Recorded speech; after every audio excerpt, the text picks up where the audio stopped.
प्रिय छात्रों, आज हम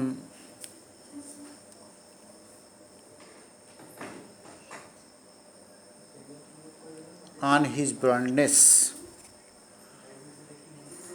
जो जॉन मिल्टन द्वारा लिखी गई कविता है उसके फर्स्ट स्टैंजा का अध्ययन कर रहे हैं।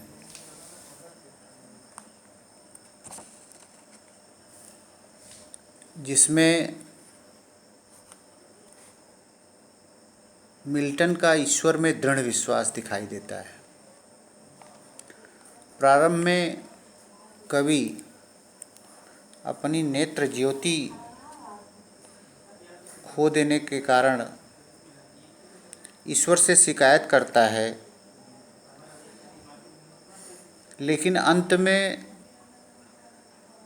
वो अपनी भूल स्वीकार कर लेता है और स्वयं को ईश्वर की इच्छा पर छोड़ देने में ही उसकी सर्वोत्तम सेवा वो समझता है।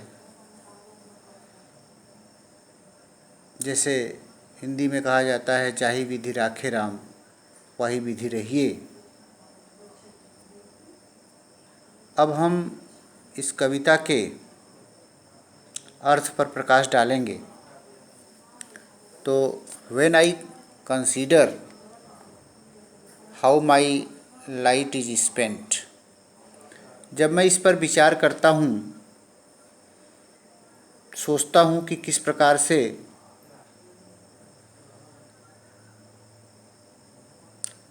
एर हाफ माई डेज, एर माने पहले, हाफ माई डेज यानी अपनी अर्ध आयु में अर्थात 44 वर्ष की अवस्था में ही कवि के नेत्रों की ज्योति चली गई। In this dark world and white, अर्थात इस विस्तृत संसार में, वाइट यानी विस्तृत, वर्ल्ड माने संसार, डार्क माने अंधकारपूर्ण। कोई भी व्यक्ति जिसके आँखों की रोशनी चली गई हो तो उसे सब कुछ अंधकारपूर्ण दिखलाई पड़ता है। फिर भी and that one talent which is death to hide, और उसके अंदर जो एक प्रतिभा है वो काव्य प्रतिभा है, और जो मृत्यु के पश्चात तक, डेथ टू हाइड, अर्थात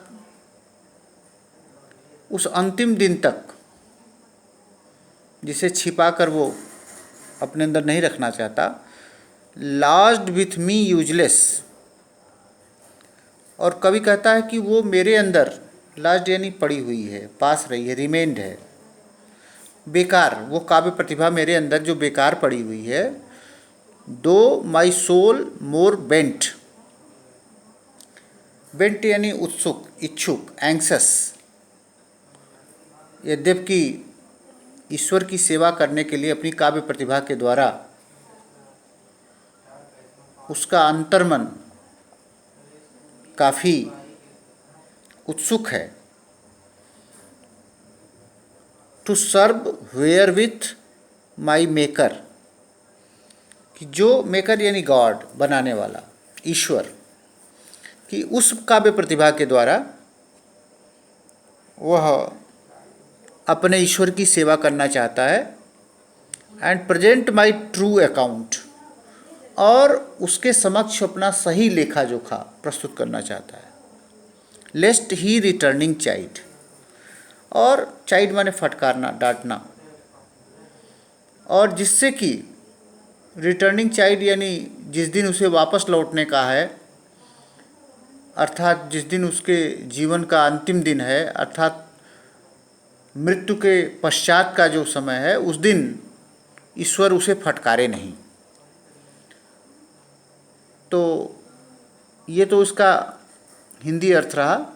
जब इसका एक्सप्लेनेशन हम करते हैं इंग्लिश में, the poet becomes blind at the age of 44, the world appears to him dark and full of troubles, God gave him the talent of composing poetry. The poet is sad because he cannot make use of his poetic gift. The poet feels that if the poetic gift is kept hidden, it is equal to moral death. It means that the poet in him will die.